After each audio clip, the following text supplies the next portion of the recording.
Letos so občinski praznik v občini Duplek praznovali drugače. Dogajanje je bilo zaradi koronavirusa okrnjeno, a nič manj slavnostno. Osrednjo občinsko prireditvijo, kjer bomo se zahvalili vsem tistim posameznikom, ki so dali nekaj več za dobro družbe, za občino Duplek. Seveda čestitali vsem odličnjakom za vsa leta odličen uspeh. Čestitali najboljšim športnikom, perspektivnim športnikom in ne nazadnje tudi podelili najvišje priznanje na področju kulture, Glonarjevo priznanje Timu Ribiču, ki je veliko prispeval tudi prepoznavnosti občine Duplek in da se tudi glas občine Duplek, ne samo njegov glas, širil veliko širše od naših meja. Tenorist Tim Ribič je bil presenečen nad priznanjem.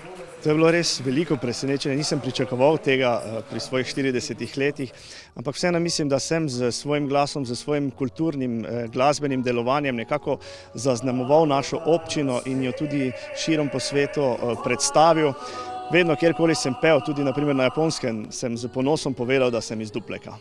Priznanja so šla v roke tudi športnikom. Cilji ostajajo naprej, seveda, da bo vedno več otrok, vedno močnejše selekcije. Je pa dejstvo, da je vse pogojevano z financami. Cilji so veliki, ne? Lansko leto smo bili državni prvaki, smo bili pokal Slovenije, osvojili smo dosti pokalov, dobili tudi. Letos je ta korona vse zamočila.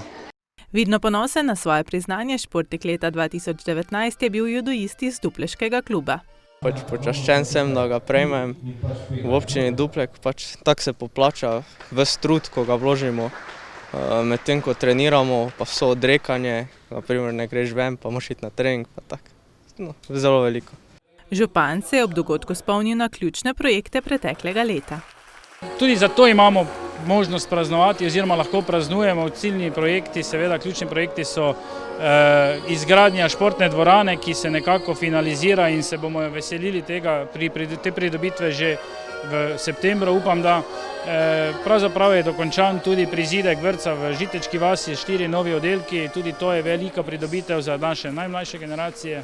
Upamo in veselimo se tudi odločbe za sofinanciranje komunalne infrastrukture, kanalizacije v Žitečki vasi in s tem bo resnično potem zaživel še en velik projekt, ki bo se nadaljeval tudi v prihodnje leto. In trudimo se, prilagajamo se vsem tem nepredvidljivim situacijam in verjamemo, da bo tudi prihodnje leto veliko razlogov za praznovanje. Upam, da bo Dupleški teden spet raztegnjen na praznovanje 3 tednov in da bodo tudi društva lahko aktivno se vsej po svoji luči vključila v to praznovanje. Za glasbeni program na letošnji prireditvi so poskrbeli učenci osnovne šole Duplek. Kleja Ostojič in Zoja Ozmec, harmonikari Nives Polanec, Matej Bompek in Tomaž Pernek, Tim Ribič in Špela Pokežnik in Amaja Krašna. Ko dvigneš me, viharjem se smeji, čuti